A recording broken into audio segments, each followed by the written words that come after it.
Namaste.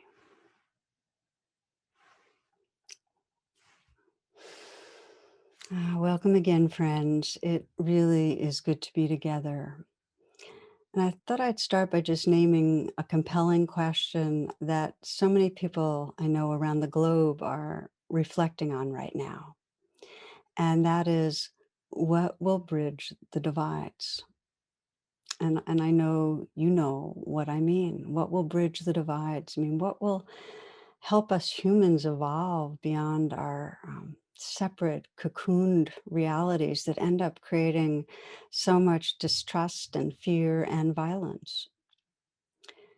So, in this talk, what I'd like to do is focus on one key way each of us can contribute to evolving consciousness, to evolving our own consciousness and our species consciousness. And that's cultivating our capacity for deep listening. I mean, just imagine if people from different political parties and groups and nations in conflict actually did a little bit of training and practice so that they could a little bit more listen to each other, uh, to get some sense of being able to look through another's eyes, which Henry David Thoreau described as the greatest miracle possible, really, to look through each other's eyes. It is possible, though, and we have this built-in capacity to listen, and we can cultivate listening, and of course, it is difficult. So, for starters, I thought I'd give you a couple of examples of the kind of challenges we face. The first cartoon that I'll tell you about, there's a couple sitting together watching TV, and she's saying to him, you only hear the things you want to hear. And he responds, a beer sounds lovely. Thank you. Second cartoon, job interview. The employer is asking, well, Mr. Jeffers, where do you see yourself 5 years from now? Response, I'd say my biggest weakness is my listening skills. I know you get the idea. It's kind of like, I think Calvin Coolidge said it best that no one has ever listened themselves out of a job. So, by extension, we don't listen ourselves out of relationships. So, this theme, I'm imagining many of you, it's not only something you're aware of, it's something you're consciously working on. I know for myself, it's a life process. And it's so interesting that now and then I get more conscious of, oh, this is really, really important. This matters.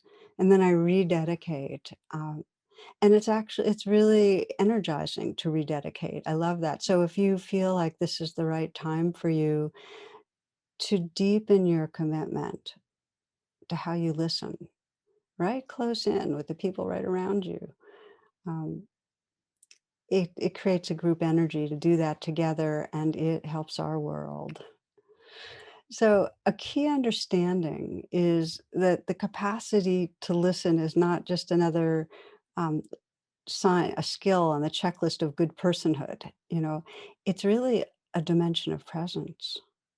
Being able to listen is a dimension of presence. It's a intrinsic facet of evolving consciousness, and it impacts all dimensions of living. And you might just consider inner listening. How are we going to be intimate with our own being? How are we going to attune to the state of our heart and acknowledge when there's loneliness or when there's fear or longings? So inner listening is how we become more at home with ourselves. And then, of course, listening to each other. There's no way to have real intimacy, connection, and understanding unless we can listen. And then in our contemporary society, I really do believe that trainings to listen, bringing people from conflicting sides together to practice listening, will give a gateway for more collaboration, more understanding.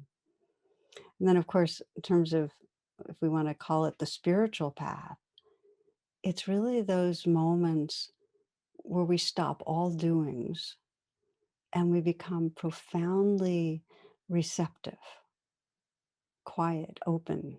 It's that listening presence that really, those are the moments that we touch and taste the mystery, that we that we receive beauty, that we start to perceive and intuit that formless, timeless awareness that's really home. So it really gives us a sense of the sacred. So I'm naming the different levels, and we'll be exploring primarily how do we listen more deeply with those we're engaged with, whoever you spend time talking with the most. And maybe we'll just pause here for a moment. I'll do several reflections through our time.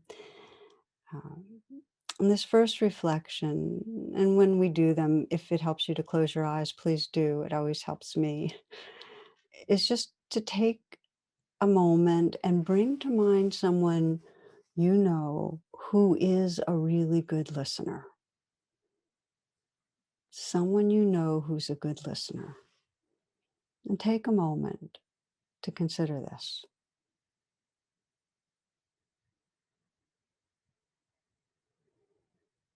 And some of you might notice when I ask that there aren't many that come to mind, or it's a very select handful. But whoever comes to mind, and therapists count, just kind of close in a little and sense, okay, so what characterizes good listening? What are the qualities of heart and mind that are there with someone when they're really being a good listener? And for those of you that want to, you can share a word on chat.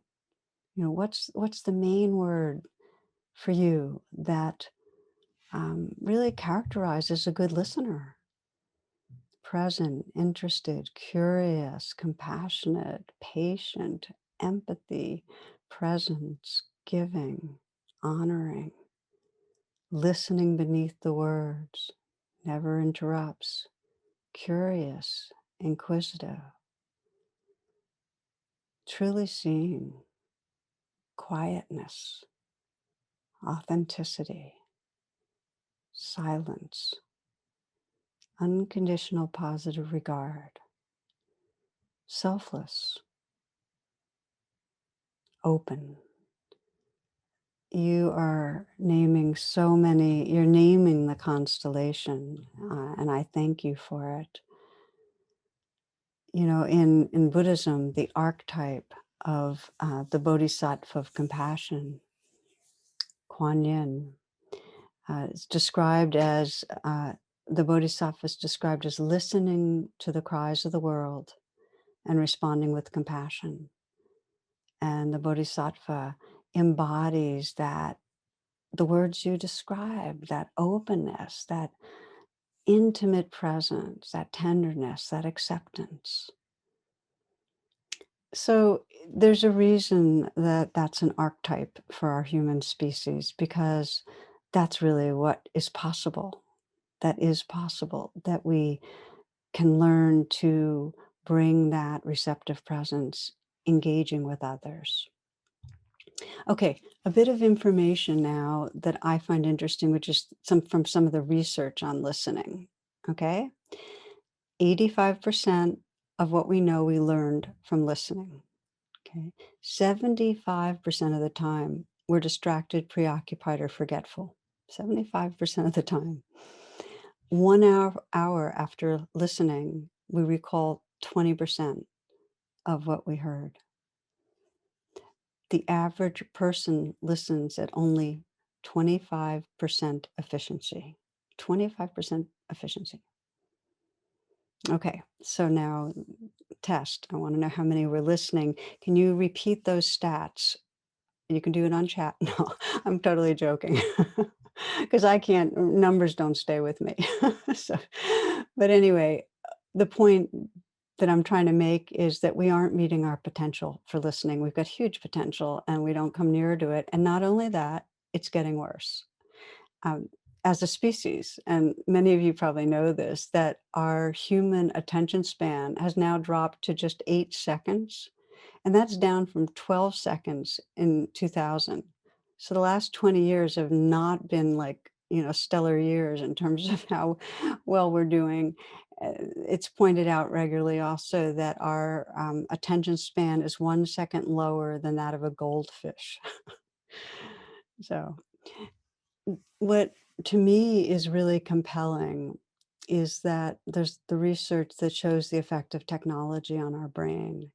And we all know there's huge amount of information and too little time to process. So what does the brain do? Well, the brain gets habituated to dividing attention. Mostly we have very divided attention, and it also gets habituated to shifting very quickly from one thing to the next, to the next, to the next. And what that develops is this addiction to novelty. It's like it's very hard to restrain from checking out what's popped up on the screen because we get hooked on new things. The upshot, though, is with this divided attention and hopping around, is that we have a much less efficient brain and we're not able to filter information in a deep, absorbent way. And the research on teen brains is it's scary. More screen time, more attention deficits. And for all of us, the more we're plugged into the internet, the more we're in front of a screen, the less capacity to concentrate, to immerse, to slow down, to open and clear, which are all the kind of elements that we together were describing for that authentic presence and listening. So let's pause again and reflect together. And just take a pause. And this is a scan, just a little bit of a scan of your own listening. And I might invite you to not uh, continue sharing on chat or looking at chat for a little bit because it actually does exactly what we're talking about. It divides us. So let's all get here and deepen our attention now. So the inquiry is with real curiosity, without any judgment, just to notice what you can see about your own listening and start with it inwardly. This inquiry, do I listen to my body? Do you listen to your body? And do you really attend kind of from the inside out so you can sense, well, what nourishment do I need? Or do I need more exercise, less exercise? What kind of movement really would be restorative or balancing? Do I need rest? And then the question, do you listen to your heart? Do you listen to your heart and sense, wow, there's some loneliness here or some sadness, or I need to replenish in some way, or I need quiet. Even though I'm not wanting to discipline myself to find some quiet, I need some quiet. And do we listen to our heart? Do we listen to the yearnings? Are you listening to the yearnings of your soul, what some might call soul or spirit, your deepest aspirations? How Rumi says, do you make regular visits to yourself? Do you listen in deeply to sense, well, what is it I really, really yearn for? Is it peace? Is it connection? Am I yearning to love without holding back so much? Am I yearning to realize truth, to really see reality directly? What's that yearning? And if we're scanning still, how am I listening with others? And you might just sense someone in your family or a friend. Do I attend? Do I seek to understand? Is there that inquiry? Well, what's it like being you? Am I curious? Do we wonder what matters to another person? Do we listen to sense how our words and actions are impacting someone else? So part of what we're exploring together is just to honestly look at listening as this precious capacity we can cultivate, and without judging ourselves, just sense, okay, so this is the habits that I'm in. If your eyes are closed, please feel free to open. And I found that if we investigate, we'll notice that in the places where there's a lack of listening, whether it's to our own bodies or to the person we're living with, there's going to be a sense of distance, a lack of aliveness, and often we won't be tending to the needs that are here. We'll miss something. Often it'll lead to conflict, dividedness, when we're not really attuning, when we're not paying attention. One story, this is illustrative of a woman, she's cooking eggs in the kitchen when her husband comes running in and he gasps in horror, be careful, put in more butter. Oh my gosh, what are you doing?" His wife's startled. He goes on, "You're cooking too many at once, too many. Turn them. If you don't turn them quickly, not that quickly. They need to cook some. Don't you know how to cook eggs?" And she says, "What's wrong with you? Of course I know how to cook eggs." "Well," he says, "I just wanted you to know what it feels like when I'm driving with you in the car." So that's a classic one, but we know it. We know the interpersonal divides, and we know what happens when there's not listening, not attuning on the societal level. So it's helpful and it's hope-giving to remember that we really do have, as part of our wiring, our most recently evolved brain, we have the capacity to listen deeply, to take in others, to really feel with and to understand and to feel compassion. It's really our potential. And we also know that our primitive brain, our survival brain, runs interference daily, every day for most of us. That in some way, stress makes us contract and it cuts off that listening. So here's the thing. If you can If you want to commit to deep listening and you can become mindful of when that's happening, you can be in a conversation and get it. Okay, there's stress. I'm right now caught in wanting something or fearing something, and I'm not paying attention. If you can catch that, you can actually shift your patterning in a way that's profoundly healing. So that's where we're going to pay attention right now, becoming aware of how we cut off from listening. And it happens whenever there's any agenda of wanting something or fearing something. That's the lens that's really, really helpful. That if there's some agenda when you're with somebody where you're wanting something, we'll start with that, it narrows the aperture of your attention so you're not receptive. Now, my favorite classic example is if a pickpocket sees a saint, they see the saint's pocket, right? And we know that. So this is, you're wanting and you just focus on what you're really wanting and you don't see what's really there. And science shows us how this works. Many are familiar with Heisenberg observer effect, which goes like this. It basically says we can't see reality as it is because the very act of observing distorts. And this is because the observer or the listener, unless they're mindful, is distorting what they're seeing by our wants and fears. So that's the deal, that what we hear is distorted by the filters of what we fear or want or what we're listening for. Distortion. A grandma shared about a 3-year-old. This 3-year-old totally loves finger painting, okay? And then he was saying the Lord's Prayer for the family. And here's how he said the Lord's Prayer. He said, "Our Father who does art in heaven, Harold is his name. Amen." Our Father who does art in heaven. So we have our distortions based on what we want, fear, or familiar with.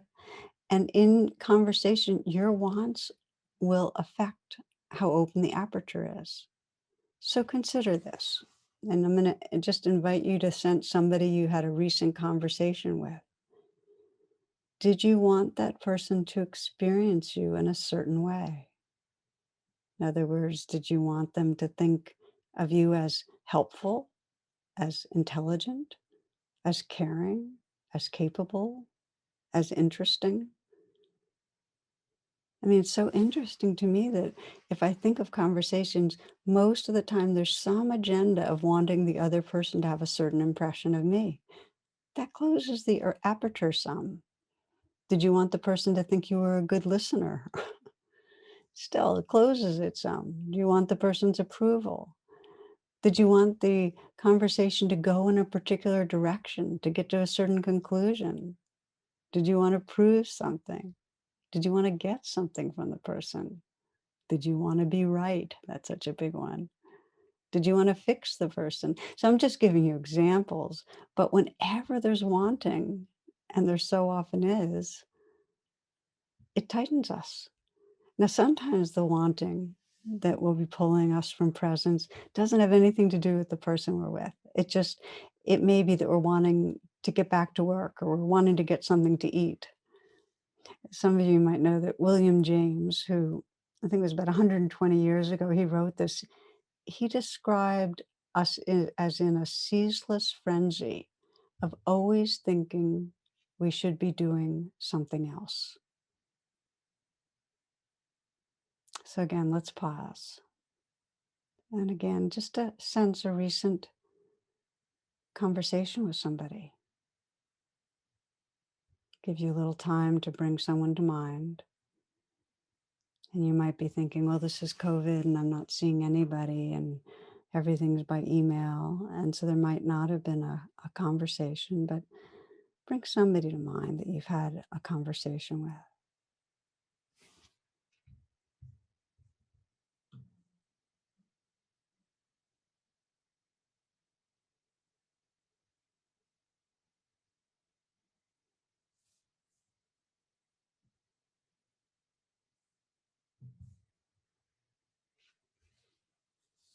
And just notice if you had a wanting agenda to in some way impress, to be experienced in a certain way.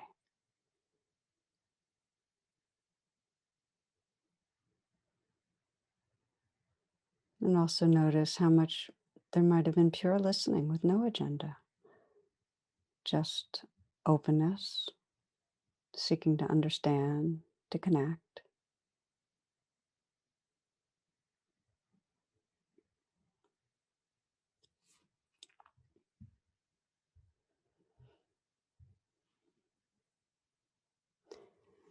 Now, just like wanting, um, we also have a lot of fear and aversion. And when that's part of the agenda, protecting ourselves, we're not able to offer a listening presence either. We kind of pull away when we feel threatened by what the other person's saying. I read somewhere the 4 words that will make men run for the hills. We need to talk. This is another cartoon I saw. But we all know it, that when we feel threatened or hurt or offended, we can't attend. I mean, think of the most recent time that you received criticism, that you felt judged or blamed. Like it doesn't feel good. How well do we continue with a receptive, open presence when somebody else is judgmental? Or how much can we keep listening openly when another person disagrees with us? And this is such a big one now for so many when people have different political views. Is anybody listening? I love the saying that the world is divided into those who think they're right. And that's the whole saying, that we can't, when there's any threat to our rightness, we can't hear. So when aversion arises, instead of listening, we try to control the experience and get away from the aversion. And we might drift off internally, or we might be defensive, or we might be aggressive. Postmaster Edgar Day had a very interesting approach. When he encountered a long-winded talker, his strategy was he would hang up while he was speaking as a way to get away from the experience. Author Carol Matteau writes, "The dying process begins the minute you are born, but it accelerates during dinner parties. So you get the idea that when we're aversive in some way, it hijacks listening. And one of the big things that happens, and it's not even to do with the person we're with, is just the feeling we don't have enough time. And that hijacks it. That fear hijacks listening. So again, friends, inviting you to reflect a recent conversation.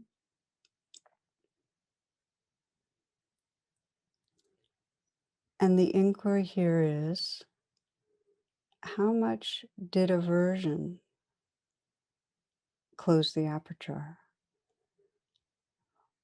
Whether you felt judgment or you felt bored or intimidated or anxious about something else, how much did that get in the way?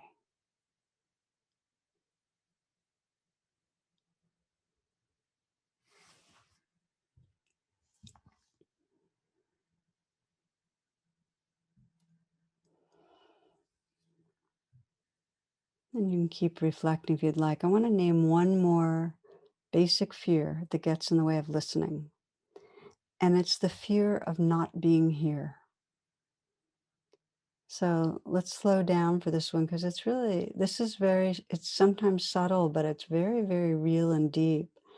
That listening requires putting aside the selfing, all the thoughts that keep us having a solid sense of a self, that give us ground.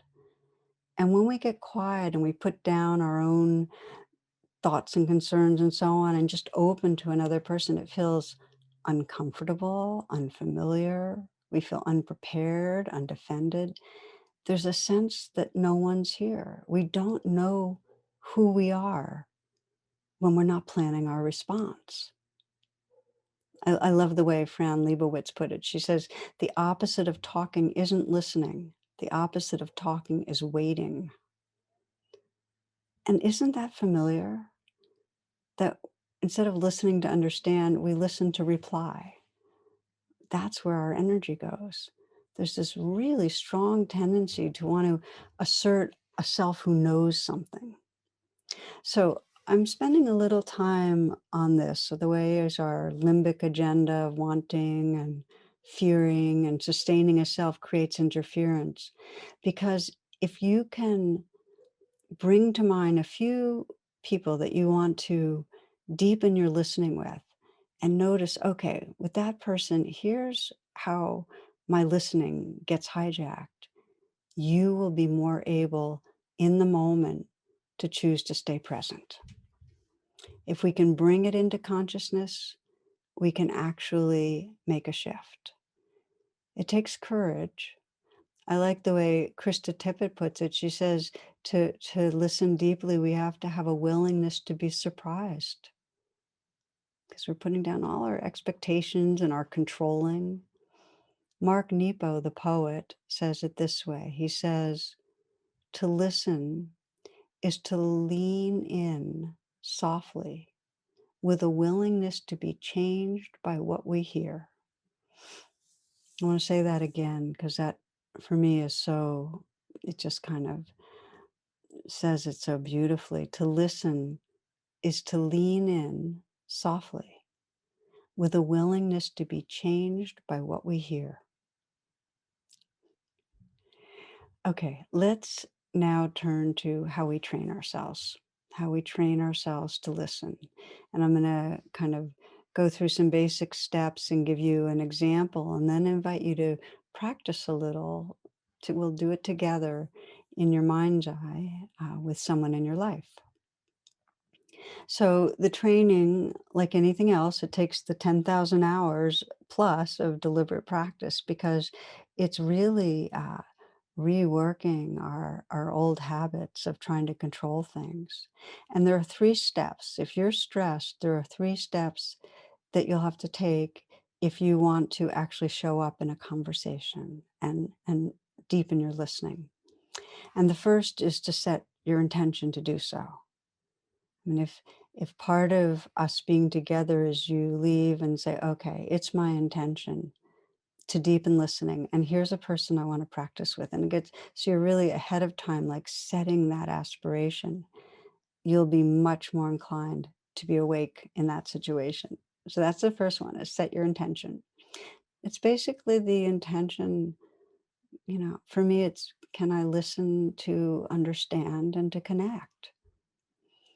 The second is to know you're going to keep having to do inner listening as you're listening to another, so that you can see what we've been describing, the kind of reactivity that shows up, the judgments, the fears, the self-criticisms, the wants and the tugs and the urge to fix. And you just kind of have to keep on being willing to listen inwardly and sense what's going on with real kindness, real presence.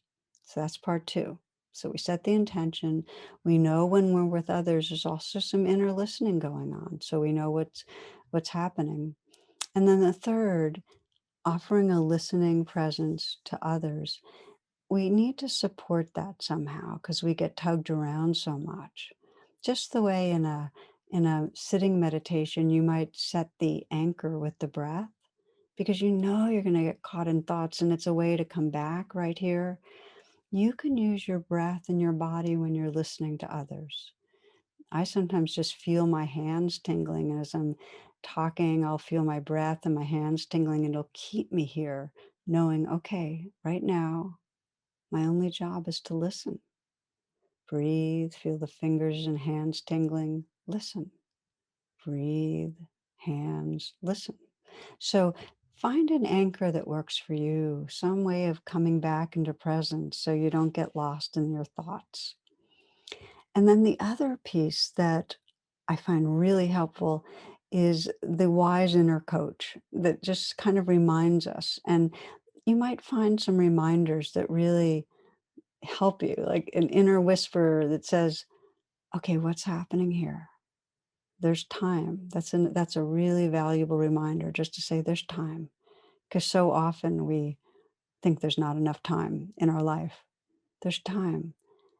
I sometimes will say, well, what's beyond the words? You know, can I hear who this person is? So finding little phrases, little coaching phrases will keep you anchored in the moment and deepen your attention. Let me share a story a woman shared with me.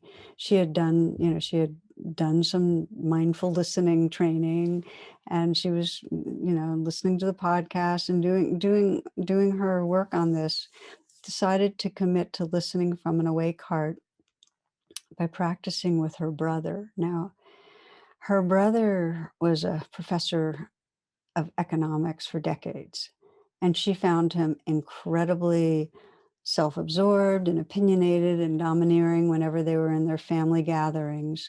And they were just approaching one of their annual gatherings at a beach, and she was dreading being with them. So that's why she decided she was going to practice deep listening with her brother. So she set her intention, for understanding, for connection. And she said, and she described it that at first listening was incredibly difficult because her brother either talked incessantly about himself or went on diatribes about child rearing and world affairs, and really just took up all the air and no room for conversation.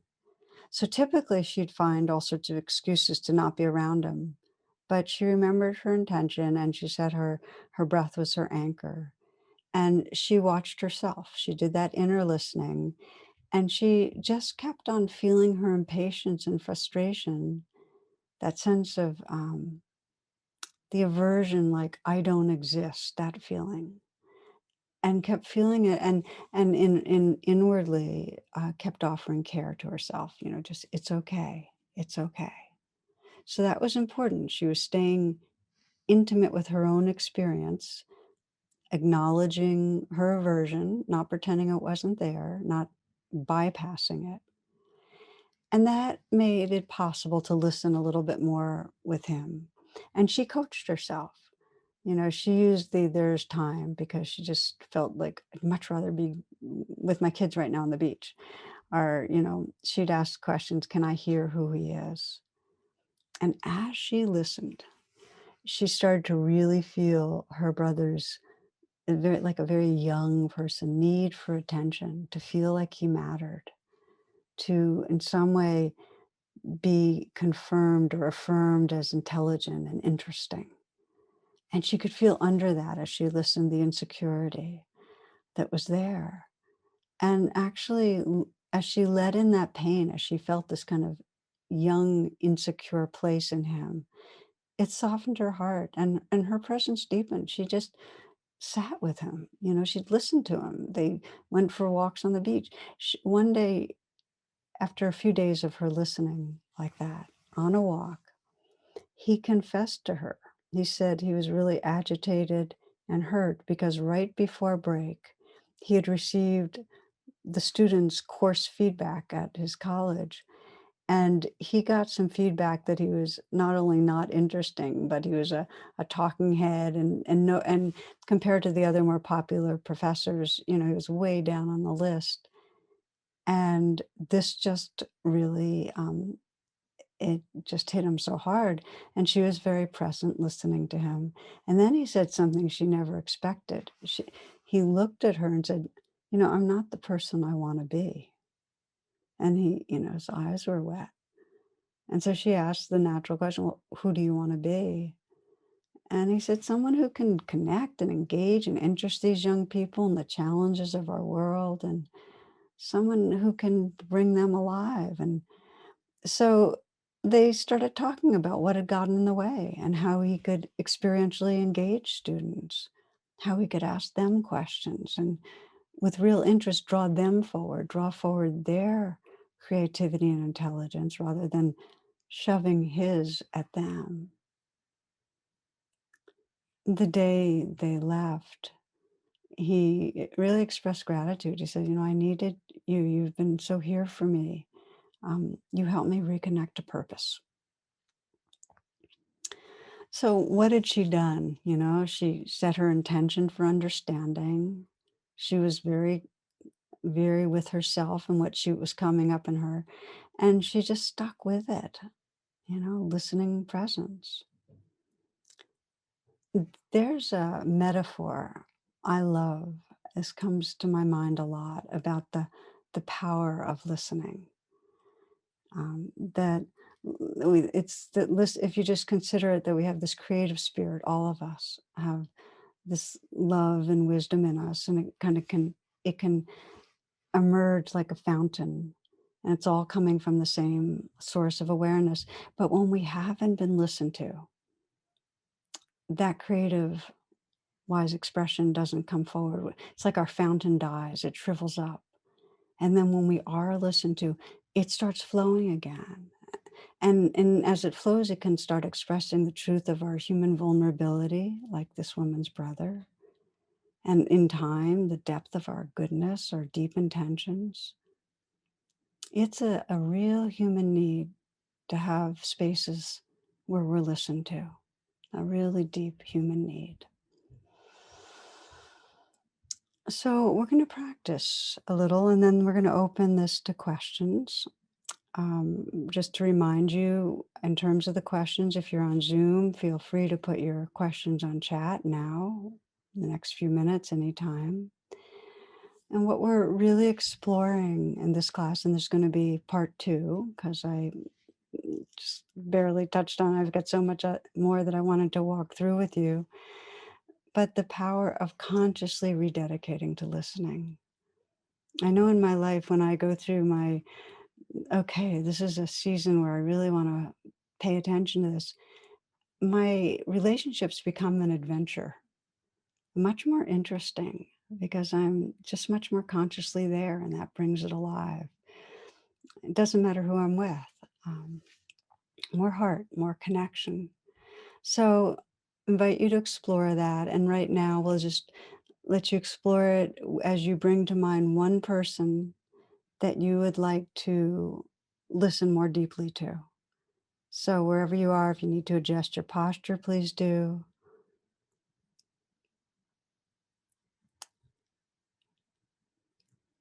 And then come into stillness. We'll just do a little investigating and setting you in the direction of deepening listening with this person. And you might ask yourself to begin with, well, what is between me and listening with an awake heart? What's stopping me? And maybe you notice that when you're with this person, the wanting agenda gets in the way. You're wanting to get approval or get them to do something your way or to experience you in a certain way. Or maybe there's the the aversive side of it, that there's a difference, there's a hierarchy, a difference in of power, of inferior, superior, and that gets in the way. Or there's a fear of being judged.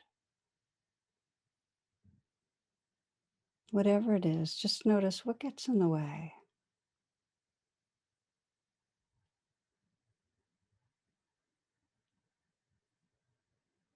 And you might notice, how do you control things instead of listening? Do you distract into your own thoughts?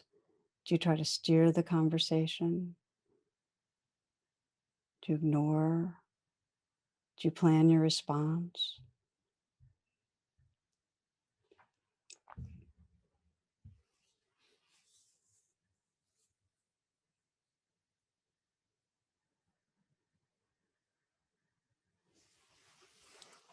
And as we've been talking about the steps for deepening, you might sense your intention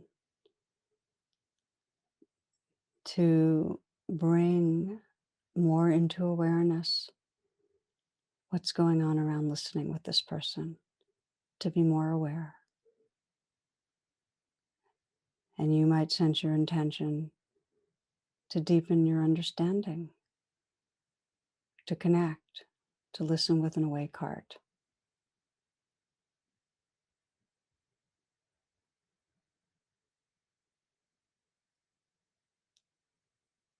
And feel it as a sincere, earnest kind of prayer, aspiration. And then you might imagine a situation coming up when you might be in conversation.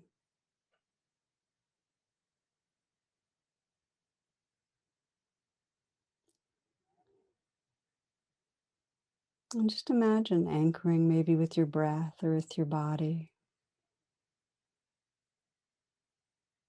Imagine that you're listening and maybe something gets stirred up and that you really do pay attention inwardly. You give yourself some care and presence inwardly as that's happening.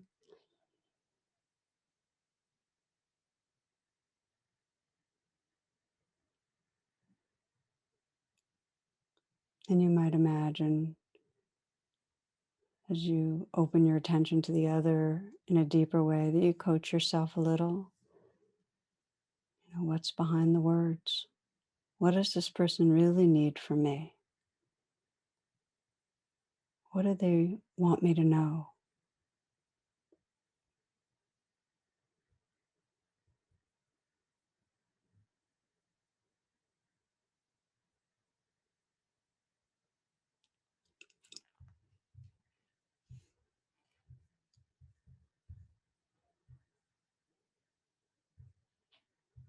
Mm. Then, as you come right back into this moment, this present moment, just feel that willingness, that intention to lean in a bit softly with a willingness to be changed by what you hear, that courage to listen.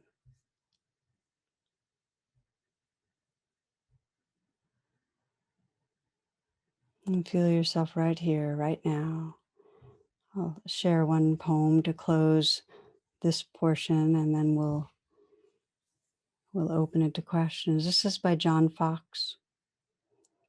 When someone deeply listens to you, it is like holding out a dented cup you've had since childhood and watching it fill up with cold, fresh water.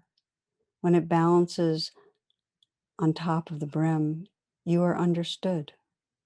When it overflows and touches your skin, you are loved. When someone deeply listens to you, the room where you stay starts a new life, and the place where you wrote your first poem begins to glow in your mind's eye. It's as if gold has been discovered. When someone deeply listens to you, your bare feet are on the earth, and a beloved land that seemed distant is now at home within you. Hmm. Okay, friends. So we're going to do a little bit of a shifting here. And Shannon, who is moderating for us, is going to give a few different instructions, and then we're going to open it to your questions. Thank you, Tara. To get started, we're going to begin with a question from Angie. How do we balance the importance of listening to others with our own need to be listened to? And if we are not getting this from the person we are listening to? Hey, hi, Angie. Hello. Yeah, no, I'm glad you asked that question. I have a feeling you're not alone. Maybe say a little more what makes you ask it. I feel like I'm often the listener in situations, like I'm a good listener and people, share things with me. But I feel like I don't have a lot of people that I can talk to who I really feel understand me. And so I feel alone. So I'm just not sure, how do we balance that out? Yeah. So when you meditate, do you feel like you listen inwardly pretty well? Uh, I don't meditate as much as I probably should. So probably not enough. So, and we all, I mean, most people feel that way. Mhm. Most of us feel like, it's like the elephant in the room that we're not really meditating enough. So, but more, I was asking that because your inquiry is so poignant. I think there's a lot of people that are the ones that other people have to listen to, and there's a lot of people that are the listen. We go into our roles, Mhm. and it's ironic, but it doesn't mean that we you can still, if you listen in a not to be a good person, but you listen in a way that truly involves presence, where you're listening inwardly and listening outwardly, it's Mm, actually a completely nourishing win-win. mm, But I have this feeling you're skipping the inner part. That's why I'm bringing it up. So a few things. The first is that when you are listening to another, notice what's going on in you, including maybe the resentment, like, what about me? mhm, And including a feeling of maybe aversiveness, like maybe I'm being taken advantage of, or, not cared about, any of those things. And both in the midst of listening and also on the side in your own, make some time to meditate. Pay attention to that part as if you're literally offering your listening to an inner part of you that needs your attention. mm. I would really let that be at the center of your practice. Like, okay, I'm going to listen right now to my own inner being. Not Mm, to stop listening to others though, because you actually, it's not like you lose by listening to them. mhm. Do you know what I mean? Yeah, yeah. It's interesting because my job is I'm a counselor, so I do a lot of listening with my Yeah. clients too. And I Yeah. think really what is underneath it too is just this feeling of, um, I've always had this feeling of being really alone and feeling like I don't have like a lot of friends, like real friends. So there's that piece of feeling like not belonging, I think. I hear Yeah. you. And so part of this is what is the inquiry of, where would it be a place you might expand a little bit and engage so that you're in mutual listening? Like, where is Mhm, that possible? Where could you ask for that? Where might that be? mhm. So this is like three levels. One Yeah. is inner listening. One is to go on, and because you clearly have a capacity to hold a space for others, and it's beautiful, and it's something to cherish. and to seek Thank out you. that, seek that out. Okay. Yeah, and thank Okay. you. You're asking a really important question. Thank you so much, Tara. Thank you. Blessings, dear. Be Thank you well. too. Thank you. Yeah. Our next question is going to be from Nitza, and please forgive me if I'm saying your name incorrectly. How do you listen deeply to that other person who is repeatedly telling you his story over and over, being self-centered and demanding attention and not being receptive to you? Hey, hi there. Yay, thank you.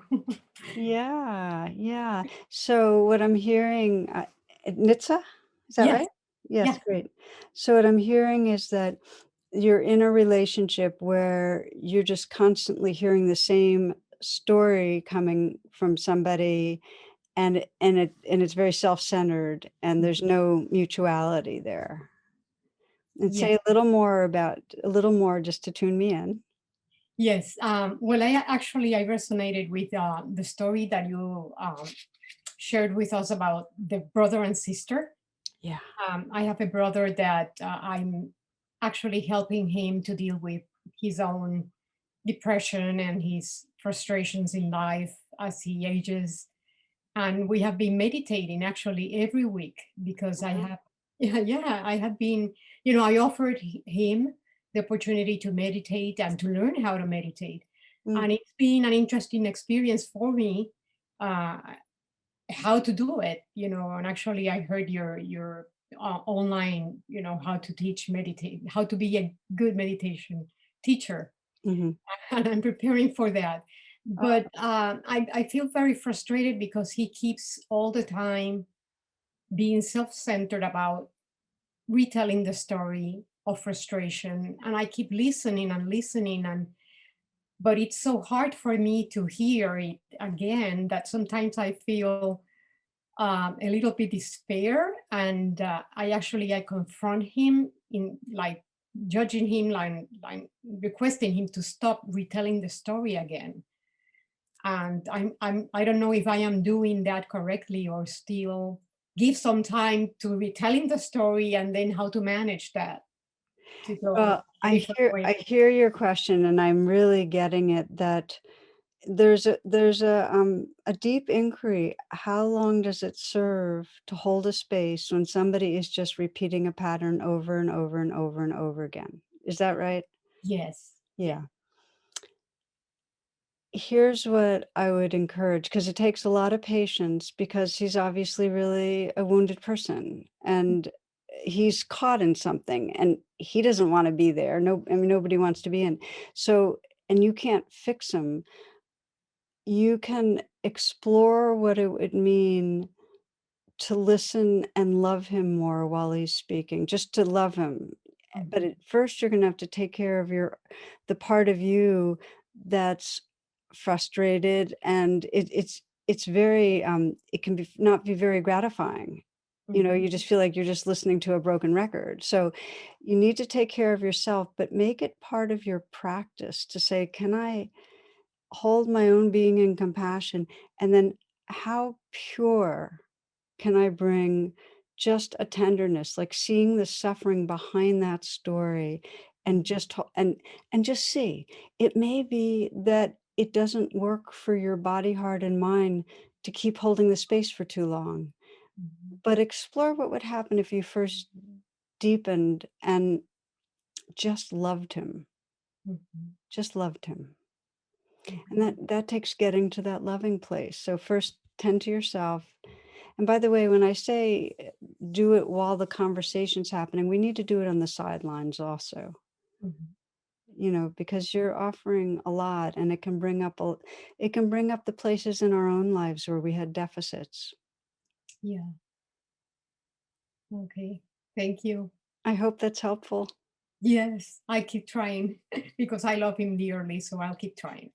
That's what I'm picking up, that you do love him. Yes. So tell yourself that. Say, just for the sake of love, let's see how much I can just simply just love him right now. Mhm. Okay, Good. dear. Blessings. Thank you. Yeah. Our next question is from Michael. I seem to be good at listening to everybody else but myself. How can I become better at listening to myself, my own inner voice? Hi there. Hey, hi, Michael. Hi. Thank you for taking my question. Well, I think it's a question that a lot of us are wondering about, is that we get outward focused and how to listen inwardly. So tell me what you're discovering so far. Um, I discover that I tend to deflect attention away from myself when I try to tune inwardly into my own voice. I think I'm very good at listening to other people and hearing what's going on, maybe a layer or two beneath what they're saying. But then when it comes to asking myself questions about, well, what do I really want, or what do I really need in this moment, or at a bigger level, like thinking about uh, plans for my life or the way forward, then uh, I can't seem to hear that voice, and I immediately start to shut down or distract myself with with distractions. Tell me what makes this important to you. What makes inner listening important? And take your time. I mean, what really makes this important? I think one reason it's important for me is I'm looking for answers inside myself and having a hard time finding them or hearing what those answers might be. And what would be like an example of what you're searching about right now? Well, one big question right now is relates to just life direction Hmm. and where I want to go, not just career wise, but geographically, spiritually, what would bring me the most meaning? Am I am I really listening to myself and being true to myself by doing what I'm doing now, where I'm doing it, or um, it doesn't feel right. So I ask myself this question: well, where should I be, and what should I be doing? But then I can't get to that answer, or I can't hear that answer because I have a hard time listening to myself. When you are feeling something's meaningful, when you feel a sense like, oh, this is something that matters in a moment, what's usually going on? Like, when do you feel a sense of meaning and purpose? Usually, it's in the small things for me. Um, Whether it's practicing music, which is a hobby of mine, Hmm. or reading, or spending time with my dog. I can feel those brief moments of this is the right thing to be doing, and I'm so glad I'm able to do this. Be outside on a beautiful day with my dog, or being able to just make music. Um, it it's the bigger things, I guess, like what should I do with my life, where it becomes a lot harder to listen to. So let's stay slow a little bit here. So if like you were at the end of your life looking back and you're going to say, what would make today a day that you'd feel really mattered? What are the elements of today? It would be that you were outside in beauty, or that you're played with your pup, or practice music. Those are the things. Yeah, I think that those are certainly elements of it. Yeah, I think And that question is a really yeah. good focusing question for me that I just haven't asked myself enough. So what I'm asking you questions on purpose. We're actually doing the thing you don't do, which is the inquiry, and I really am honoring the way you're doing it, because what you've actually landed on, so many people have these grand ideas about their life, but they're not really connected with the little moments that really make life life, you know. Mhm.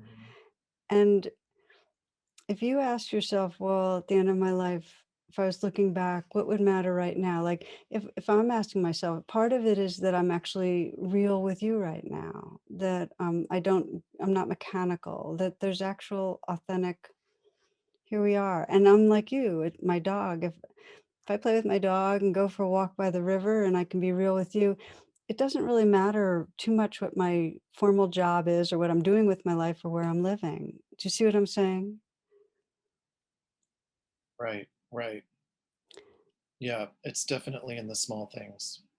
So, what I want to encourage you in your inquiry is to stay grounded in the small things. They will lend insights into what some bigger trajectories or patterns might be useful. But that doesn't really matter so much. It matters that each day, if you at the end of your day looking back, you said, yeah, I lived today. I touched some moments of meaning. That matters a whole lot more than where you end up choosing to live, or career or Yeah, anything. yeah, that's absolutely true and a very beautiful reminder. Thank you very much for that. Well, thank you for being with us. Really nice to be with you. Thank you, likewise. Yeah, be well. Thank you. Okay, thank you, Shannon. We're gonna close because I just looked at the time. um, yeah, so let me first of all ask you all to be on gallery view if you're not already. And we can just do a very short closing for all that are listening from whatever place you're in, to just as we did now, as we were exploring together, um, start inward. Just close your eyes or let your gaze be downcast. And just as Michael and I were doing, just sense inside, sense how it is right now. Listen to your heart.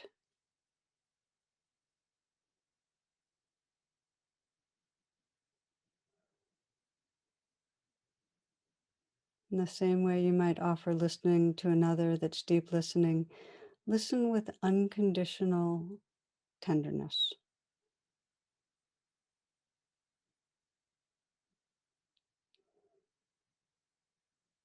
Invite your heart. Invite your heart to let you know what it wants you to know right now. How life is for you this moment. So you're in an intimate, real listening connection inwardly.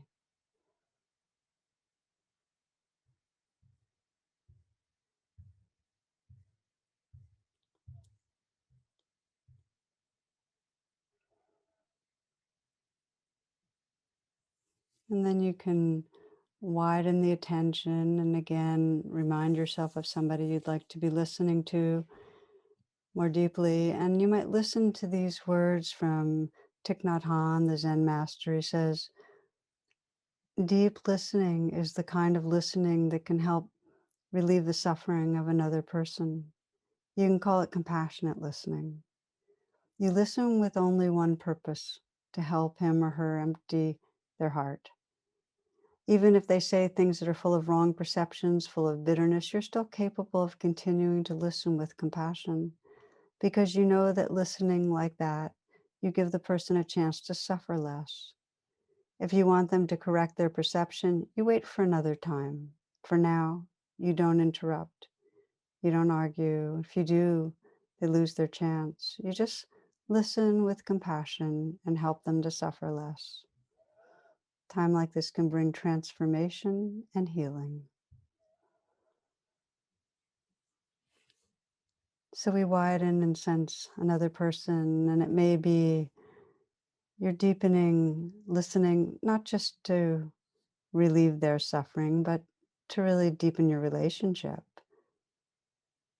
And it's quite natural that you would be also asking to be listened to at times. But for now, just to sense the intention, the adventure really of, can I just be there? Can I keep attuned to what's going on inside me, and open my heart. Like the bodhisattva of compassion, just offer that presence. Even a little, even for a few minutes. Is that possible?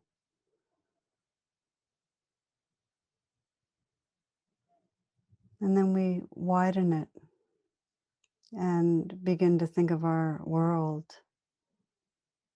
and know that if we can, even for a few minutes with someone in our close-in circles, practice this open-hearted, compassionate presence, that can ripple out. That's what can begin to evolve our human hearts in a way that can bridge the differences in our world.